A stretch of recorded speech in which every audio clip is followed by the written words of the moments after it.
Good morning, everyone. So, in our last class, we have discussed about the properties of, the structure of what glucose. So, in that, we have studied about different groups and the different type of, primary alcohol and number of OH groups and the carbonylic aldehyde group, as well as the number of six number of carbon atoms, and there is a carbonyl group and which is of type aldehyde. We have discussed in the detail in last during last two classes, but in today's class we will see the most important part of this is optical activity of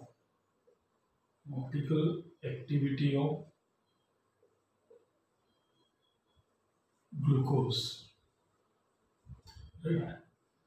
So optical activity of glucose. Before going to the optical activity, so first we need to know some basic things about these, right? So in the beginning of first class, if you remember, I have discussed about optical, what are optical compounds, optically active compounds, and all, right? So if a compound to be optically active, what are the conditions? First we will see, and later we will check the optical activity of glucose, right? So see here. So optical activity, what are those compounds which are optically active, and to whom we should call a optical active compound? So let us take an example, that is chiral carbon, right? Very important. Or chirality we say, chiral carbon. So what is this chiral carbon, right? It is a type of carbon in which all the, all the valencies, that means there are four valency around the carbon atom. If on all the valency, if different type of elements or groups are present like this, CHO, OH, H, CH2OH. So this is a type glyceraldehyde one we say, or else one you can write this compound also. That means it must and should have a different four elements around, groups or atoms or ions around it. They may be different. They must be different. Otherwise, if here there is a CH3, means if it is here also there is a CH3, then it is not called a chiral carbon. So first, before going to the optical activity, one we need to know what are chiral carbons. We will study this in haloalkane and arene, that is in detail about these enantiomers, diastereomers, mesocompounds, like everything we study. But for now extent, you just remember chiral carbon is nothing but it is a carbon, around it the different groups are attached on all the four valency, right? So four bond we require. On four bond, if we have a different compounds or elements or a molecule, then such a carbon is called as chiral carbon, and which is denoted by a star or asterisk we say, right? Star, which we represent it as a star, like this, right? So the chiral carbons are, all the chiral carbons are optically active, and this optically activity one we can see in case of organic compounds only, right? Which is very important. So optically, if the compound is optically active, means it must and should have what?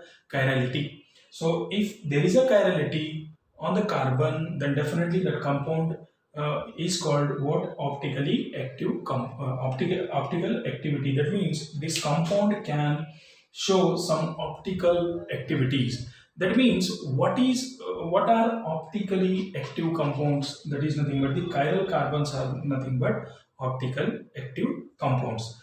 Now, if we pass this compound through the plane polarized light, if it and the chiral carbons are able to rotate the plane polarized light in the either direction, it may be in the, you already know, that means If maybe in clockwise direction like this, we can say clockwise, and one more is anti-clockwise like this, anti-clockwise.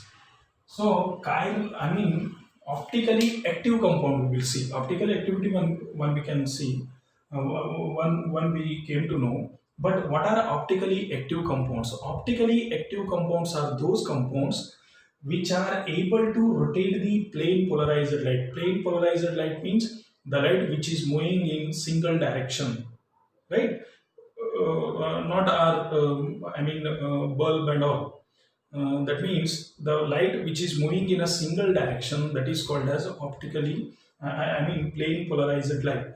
If a compound is able to rotate, it may rotate clockwise or it may rotate anti-clockwise. But it must and should rotate the plane polarized. Those compounds are called as optically active compounds. And optically activity one we can see in case of what, chiral carbons. And these type of carbon, I mean these type of compounds can able to rotate clockwise or anti-clockwise direction, right? So this is the condition, right? So now coming to what are those compounds which can rotate the plane polarized light into clockwise direction, and what are those compounds which rotates the plane polarized light into the anti-clockwise direction, that is we need to see.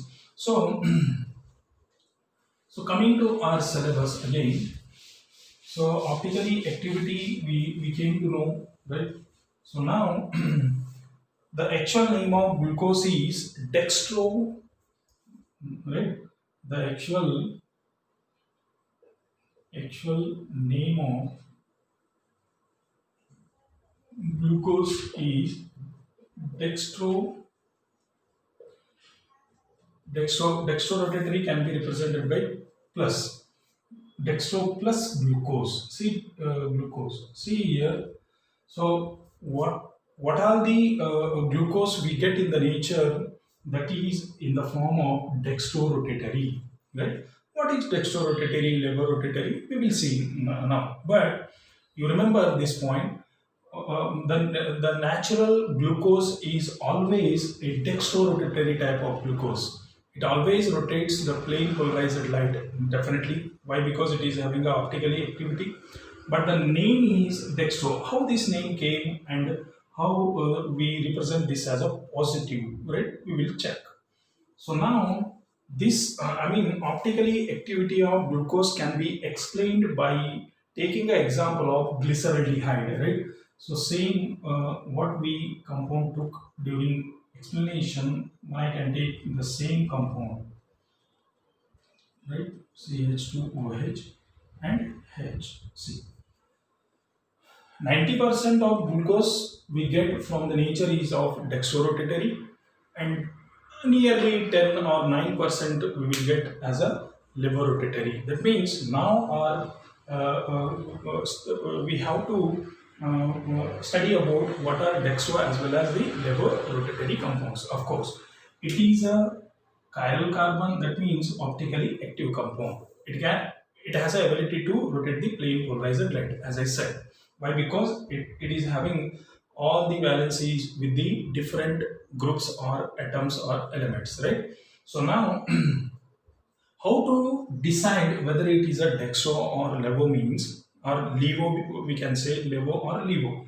So now here consider a OH group or else H group, it's up to you. But if I consider OH, right, if OH group is attached to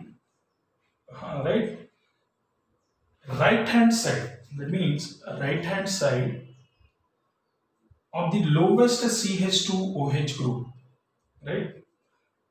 If I consider this CH2OH group, right, or else simply you can say if OH group is present at the on the if on chiral carbon atom OH group is present on the right hand side, then definitely it rotates the plane polarized light in the clockwise direction, and it able to rotate the plane polarized light in a clockwise direction, then those compounds are called as dextrorotatory. Dextro or plus we say. Dextro is represented with positive charge, right, with respect to OH, right? So if the OH group is present at the right hand side of the any compound or on the chiral carbon atom, then definitely that rotates the plane polarizer definitely into the clockwise direction, and those clockwise direction are called as dextrorotatory. Or else you can define this dextro based on H also, right? If the H group is present at the left hand side of a compound, then it rotates the plane polarized light into the clockwise direction, and those are called as dextrorotatory.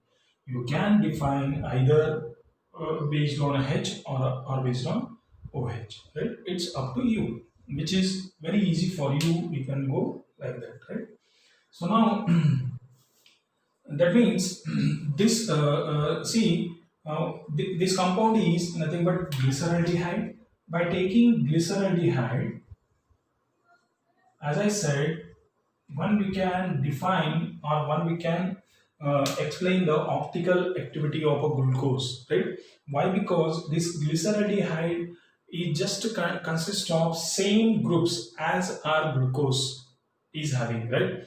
Like at the top, I mean, the first carbon is of aldehyde group, and then later we have CHOH like this, CHOH, CHOH 4 times, and then CH2OH at the bottom, right? The same condition is there over here, but the number of carbon, hydrogen, and oxygens are less here in the glyceraldehyde. But if we see the overall picture of our glucose, it will be like this, bracket 4 times.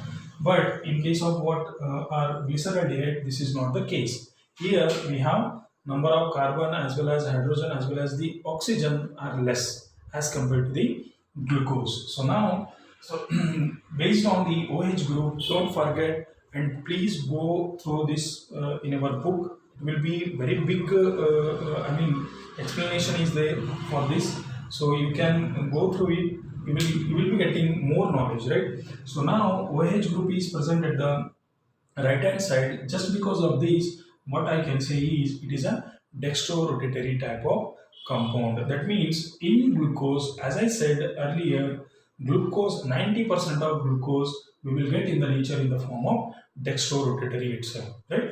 And now coming to the one more, that is levorotatory.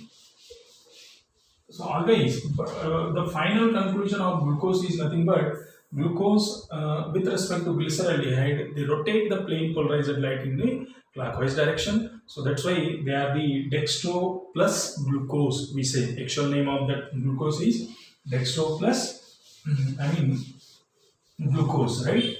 So now I'm just giving a hint about the levo also, but in glucose one we cannot consider the levo rotatory. So, but also you can remember this point, right?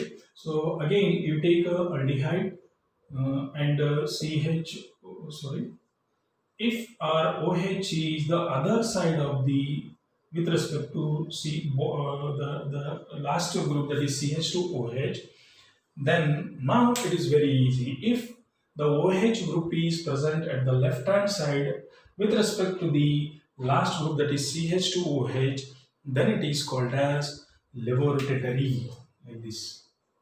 Levorotatory can be represented with negative charge, right? Like this. It rotates opposite, I mean clockwise opposite. Those are called as levorotatory glyceraldehyde, one we can say, because it is a glyceraldehyde. So thus, one we can call it as a levorotatory glyceraldehyde, right? So you go through these things, and definitely you will come to know why, because it is a very big process, I mean concept. With different compounding, one you can calculate dextro as well as the levorotatory type of configuration, one we can say, right? So optical activity is very big part, right? So directly what they will ask is, in a glucose, the number 3 third carbon atom is having which type of rotatory, clockwise or anti-clockwise. So if I say this is a glucose structure, means see C4, 5, 6 CH2OH. So I will just give a hint. Why? Because it is very important for you in your competitive examinations. All right. So now OH, H, OH, H. So now see here, there is a aldehyde, so that means the priority goes, numbering priority goes to this only, 1, 2, 3, 4, 5 and 6 one we can say, right? So now directly they will ask in our competitive examination that in glucose the third carbon atom is having which type of rotation. That means definitely if you know the this diagram, then definitely one we can decide OH group is at the right hand side, then definitely the third group is, I mean with respect to third carbon atom, glucose can rotate the plain fluorized light in dextro rotator, that means clockwise direction. With respect to 4, what you will say, OH is this side, right? H is this side means OH is alternately this side. That means if OH is present at the left hand side, then definitely it rotates the plane fluorescent light in anti-clockwise direction. So thus, with respect to fourth carbon atom in the glucose, definitely this rotates the plane fluorescent light in levo direction, I mean anti-clockwise direction, right? So you go through with the different example. If you have any doubt, please do ask, right? With this, we will conclude today's class. In the next class, we will see the other part of this biomolecule, right? Thank you.